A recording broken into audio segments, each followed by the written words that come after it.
Well, the U.S. says there were no casualties or injuries in the Iranian missile attack against two Iraqi military bases. And President Trump says he will address the nation about this later on this morning. Jessie Jane Duff joins us now. She's a retired gunnery sergeant of the Marine Corps, senior fellow at the London Center for Policy Research. Jessie, good to see you again. You know, we've got to think of our great troops who are in harm's way tonight at this moment in the Middle East. And do you think is it a testament to their capabilities? Oh, absolutely. That Iran knows don't go any further. Well, I think the American troops are very well trained. We know that we have the best fighting forces in the world. And what they are doing right now is preparing to respond if needed. But I do expect that Iran is not going to try to attack or kill any American troops at this moment. Reason being is that U.S. forces were starting to look like that they were nullified for many years because of no response back to Iran.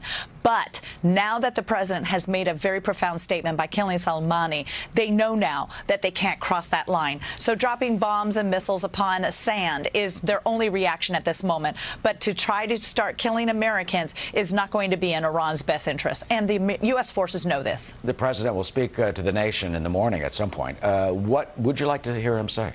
Well, I don't expect that he will retaliate against Iran, but I do also expect that he's going to disclose the reasons that Soleimani was an imminent threat. They were tracking him. He was in Baghdad. Keep in mind, he's not supposed to be in Baghdad. He was supposed to be in Iran. So he's going to let the American public know why we took these actions and why this was so important. He was right on the back door of our forces, and it was important that we did not allow him to go further. Do you think some are forgetting? I mean, he's the terror mastermind. He has the blood of 603 Americans, our troops, on their hands that were killed by those Iranian IEDs, not to mention hundreds of thousands of innocent Syrians and others around the world.